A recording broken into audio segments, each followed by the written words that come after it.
believe it in. The objective reality of this world is solely produced by the human imagination, in which all things exist.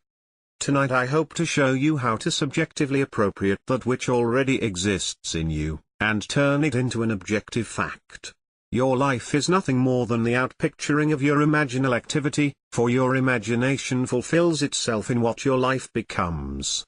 The last year that Robert Frost was with us, he was interviewed by Life magazine and said our founding fathers did not believe in the future, they believed it in. This is true. Having broken with England, our founding fathers could have established their own royalty here by making one of them the king, thereby perpetuating a royal family. They could have chosen a form of dictatorship, but they agreed to imagine a form of government that had not been tried since the days of the Greeks. Democracy is the most difficult form of government in the world, yet our founding fathers agreed to believe it in. They knew it would take place, because they knew the power of belief. The power I hope to show you that you are, tonight. To say I am going to be rich, will not make it happen. You must believe riches in by claiming within yourself I am rich. You must believe in the present tense, because the active, creative power that you are, is God. He is your awareness, and God alone acts and is. His name forever and ever is I am. Therefore, he can't say I will be rich or I was rich but I am rich. Claim what you want to be aware of here and now, and, although your reasonable mind denies it and your senses deny it, if you will assume it, with feeling, your inward activity, established and perpetuated, will objectify itself in the outside world, which is nothing more than your imaginal activity, objectified. To attempt to change the circumstances of your life before you change its imaginal activity, is to labor in vain. This I know from experience. I had a friend who hated Roosevelt, yet wanted him to change. Every morning while shaving, my friend would tell Roosevelt off. He found great joy and satisfaction in this daily routine, yet could not understand why Roosevelt stayed the same. But I tell you, if you want someone to change, you must change your imaginal activity, for it is the one and only cause of your life. And you can believe anything in if you will not accept the facts your senses dictate, for nothing is impossible to imagine, and imagining, persisted in and believed, will create its own reality. Now, all things exist in God, and He exists in you and you exist in Him. Your eternal body is the human imagination, and that is God Himself. Your imagination is an actual body in which everything is contained. When you imagine, the thing itself comes out of that divine body, Jehovah. The story of Jesus is a wonderful mystery that cannot be solved until you discover, from experience, that He is your own wonderful human imagination. We are told that God speaks to man in a dream and unveils Himself in a vision. Now, vision is a waking dream like this room, while a dream occurs when you are not fully awake. A few years ago this vision was mine. I was taken in spirit into one of the early mansions on Fifth Avenue in New York City at the turn of the century. As I entered, I saw that 3 generations were present and I heard the eldest man telling the others of their grandfather's secret. These are his words grandfather used to say, while standing on an empty lot. I remember when this was an empty lot. Then he would paint a word picture of what he wanted to build there. He saw it vividly in his mind's eye as he spoke, and in time it was established. He went through life in that manner, objectively realizing what he had first subjectively claimed. I tell you, everything in your outer world was first subjectively appropriated. I don't care what it is. Desire can be your empty lot where you may stand, remembering when that which you now have, was only a desire. If I now say I remember when I lectured at the Woman's Club in Los Angeles, I am implying I am no longer there, and am where I want to be. Remembering when you were poor, I have taken you out of poverty and placed you in comfort. I remember when you were sick, by taking you out of sickness and placing you in the state of health. I remember when you were unknown, implies you are now known. By changing my memory image of you, I can now remember when you, with all your fame and fortune, were unknown and broke. That was the secret of grandfather's success. This is what I learned in vision. Do not put this thought aside because it came to me in vision. In the 12th chapter of the book of Numbers it is said that God speaks to man through the medium of dreams and makes himself known through vision. If God makes himself known to you through vision, and speaks to you in dream, what is more important than to remember your dreams and visions? You can't compare the morning's paper or any book you may read to your vision of the night, for that is an instruction from the depth of yourself. God in you speaks to you in a dream, as he did to me when he took me on a trip in time to that beautifully staffed mansion at the turn of the century. As spirit, I was invisible to those present, but I heard more distinctly than they, and comprehended the words more graphically than they, because they had their millions, and who is going to tell one who already has millions how to get them? I entered their environment to hear their story, in order to share it with those who will hear and believe my words and then try it. This doesn't mean that, just because you heard my vision you are going to enjoy wealth. You must apply what you heard, and remember when. If you would say I remember when I couldn't afford to spend $400 a month for rent, you are implying you can well afford it now. The words I remember when it was a struggle to live on my monthly income, implies you have transcended that limitation. You can put yourself into any state by remembering when. You can remember when your friend expressed her desire to be married. By remembering when she was single, you are persuading yourself that your friend is no longer in that state, as you have moved her from one state into another. When I say all things exist in the human imagination, I mean infinite states, for everything possible for you to experience now, exists in you as a state of which you are its operant power. Only you can make a state become alive. You must enter a state and animate it in order for it to outpicture itself in your world. You may then go back to sleep and think the objective fact is more real than its subjective state into which you have entered, but may I tell you all states exist in the imagination. When a state is entered subjectively, it becomes objective in your vegetative world, where it will wax and wane and disappear, but its eternal form will remain forever and can be reanimated and brought back into being through the seed of contemplative thought. So I tell you the most creative thing in you is to enter a state, and believe it into being. Now, causation is the assemblage of mental states, which occurring creates that which the assemblage implies. Let us say that I have two friends who would empathize with me, not sympathize if they heard my good news. I put them together and listen all in my imagination as they talk about me and what has happened in my life.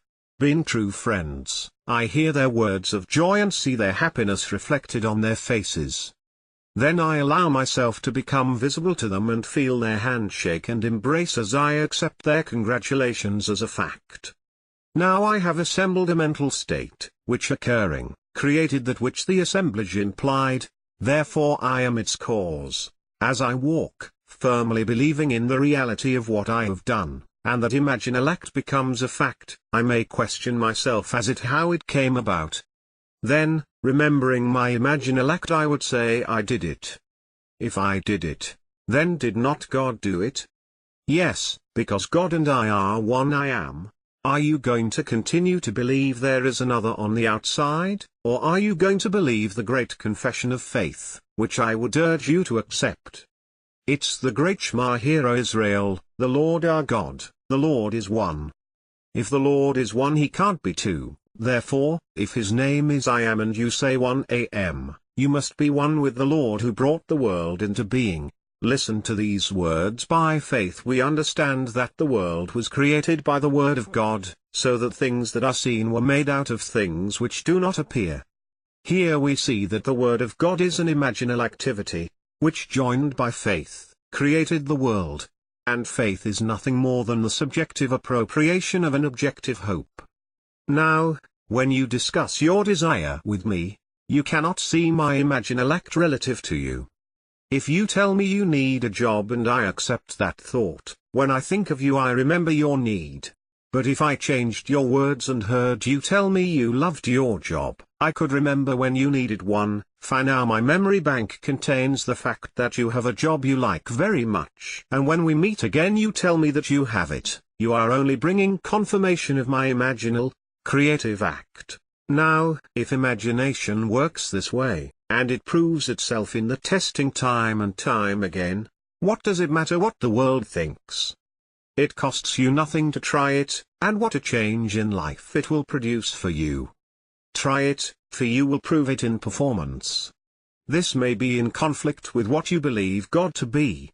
Maybe you still want Him to be someone on the outside, so that there are two of you and not one. That's all right if you do, but I tell you God became you that there would not be you and God. He became you, that you may become God. If God became you, His name must be in you, and it is, for if I ask you anything, you must first be aware of the question before you can respond, and your awareness is God. You may not be aware of who you are, where you are, or what you are, but you do know that you are. Aware of what your senses and reason dictate, you may believe that you are limited, unwanted, ignored, and mistreated, and your world confirms your belief in your imaginal activity. And if you do not know that your awareness is causing this mistreatment, you will blame everyone but yourself, yet I tell you the only cause of the phenomena of life is an imaginal activity. There is no other cause. If you believe in the horrors of the world as they are given to you in the paper and on television, your belief causes the horrors to continue. Believing the news of a shortage, you will buy what you do not need, blindly accepting the pressure to perpetuate an imaginal activity that keeps you frightened. All through Scripture you are told to let not your heart be troubled, be not afraid, and fear not. If fear could be eliminated, there would be no need for psychologists or psychiatrists. It's a bunch of nonsense, anyway. Every day this branch of medicine changes their concepts and they are always in conflict as to what a man's attitude towards life is. I say to everyone, the whole vast world is now in your human imagination, and you can bring any desire out of it by believing it into being. First, you must know what you want, then create an image that fulfills it.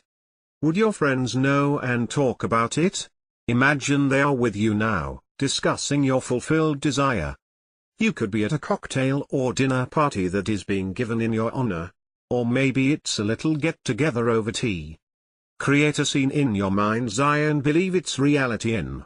That invisible state will produce the objective state you desire, for all objective reality is solely produced by imagination. The clothes you are now wearing were first imagined. The chair in which you are seated, the room that surrounds you, there isn't a thing here that wasn't first imagined. So you can see that imagining creates reality. If you don't believe it, you are lost in a world of confusion. There is no fiction. What is fiction today will be a fact tomorrow. A book written as a fictional story today comes out of the imagination of the one who wrote it, and will become a fact in the tomorrows. If you have a good memory or a good research system, you could find today's facts. Not every fact is recorded, because not every thought is written, yet every person imagines. A man, feeling wrongfully imprisoned and desiring to get even, will disturb the world, because all things by a law divine in one another's being, mingle. You can't stop the force that comes from one who is imagining, because behind the mask he wears, you and he are one. Start now to become aware of what you are thinking, for as you think, you imagine. Only then can you steer a true course to your definite end. If you lose sight of that end, however, you can and will be moved by seeming others. But if you keep your mind centered in the awareness of dwelling in your destination, you cannot fail. The end of your journey is where your journey begins. When you tell me what you want, do not try to tell me the means necessary to get it, because neither you nor I know them. Just tell me what you want that I may hear you tell me that you have it. If you try to tell me how your desire is going to be fulfilled, I must first rub that thought out before I can replace it with what you want to be. Man insists on talking about his problems. He seems to enjoy recounting them and cannot believe that all he needs to do is state his desire clearly. If you believe that imagination creates reality, you will never allow yourself to dwell on your problems, for you will realize that as you do, you perpetuate them all the more.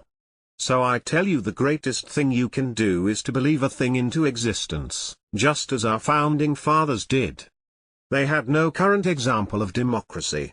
It existed in Greece centuries ago, but failed because the Greeks changed their imaginal activity. We could do that too. Don't think for 1 second we have to continue as a democracy. We could be under dictatorship within 24 hours, for everything is possible. If you like democracy, you must be constantly watchful to keep its concepts alive within you. It's the most difficult form of government. A man can voice an opinion and stage a protest here, but in other forms of government he cannot. If you want to enjoy the freedom of a democracy, you must keep it alive by being aware of it. Now, if you keep this law, you don't have to broadcast what you want, you simply assume that you have it, for, although your reasonable mind and outer senses deny it, if you persist in your assumption, your desire will become your reality. There is no limit to your power of belief, and all things are possible to him who believes. Just imagine what an enormous power that is. You don't have to be nice, good, or wise, for anything is possible to you when you believe that what you are imagining is true. That is the way to success. I believe any man who has been successful in his life's venture has lived as though he were successful. Living in that state, he can name those who aided him in achieving his success, and he may deny that he was always aware of success, but his awareness compelled the aid he received. To believe your desire into being is to exercise the wonderful creative power that you are. We are told in the very first Psalm, "Blessed is the man who delights in the law of the Lord. In all that he does, he prospers." This law, as explained in the Sermon on the Mount, is psychological. You have heard it said of old, "Thou shalt not commit adultery," but I say unto you, anyone who lusts after a woman has already committed the act of adultery with her in his heart. Here we discover that it is not enough to restrain the impulse on the outside. Adultery is committed the moment the desire is thought. Knowing what you want, gear yourself towards it, for the act was committed in the wanting. Faith must now be added, for without faith it is impossible to please God. Can you imagine a state and feel that your imaginal act is now a fact? It costs you nothing to imagine. In fact, you are imagining every moment in time, but not consciously. But, may I tell you, if you use your creative power by imagining, a desire is already fulfilled. When you get it, the circumstances will seem so natural that it will be easy to deny your imagination had anything to do with it, and you could easily believe that it would have happened anyway. But if you do, you will have returned to sleep once again. First of all, most of us do not even realize our own harvest when it confronts us. And if we do remember that we once imagined it, reason will tell us it would have happened anyway.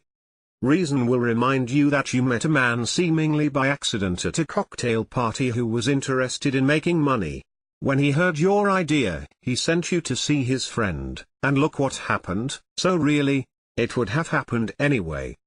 Then, of course, it is easy to ignore the law, but blessed is the man who delights in the law of the Lord. In all that he does he prospers. Don't forget the law while you are living in the world of Caesar, and apply it wisely, but remember you are not justified by its use.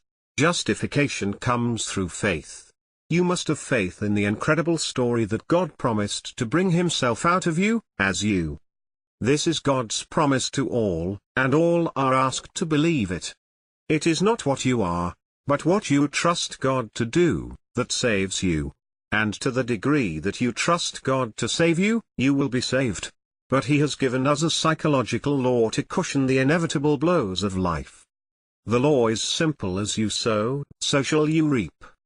It is the law of like begets like. As you imagine, so shall your life become. Knowing what you want, assume the feeling that would be yours if you had it. Persist in that feeling, and in a way you do not know and could not devise, your desire will become a fact. Grandfather made his fortune by standing on an empty lot and saying to himself, I remember when this was an empty lot. Then he would paint a beautiful word picture of the structure he desired there. This is a wonderful technique. You can remember when you were unknown, penniless, and ill, or a failure. Remembering when you were, implies you are no longer that, and your power is in its implication. Use the law and it will take you from success to success, as you conceive success to be. As far as I am concerned, success is to fulfill the promise, and you cannot do that through the law. The promise is fulfilled through faith. Are you holding true to the faith? Examine yourself to see if you are. I have told you an eternal story. Believe it, but do not change it. The story is this: God became you that you may become God. Use the law to cushion the blows while God keeps his promise, and then one day, when your journey is over, you will say, into thy hands I commit my spirit. Thou hast redeemed me, O Lord, faithful God. That's the cry on the cross. Commit your spirit to your imaginal act. Relax and fall asleep knowing its redemption is assured.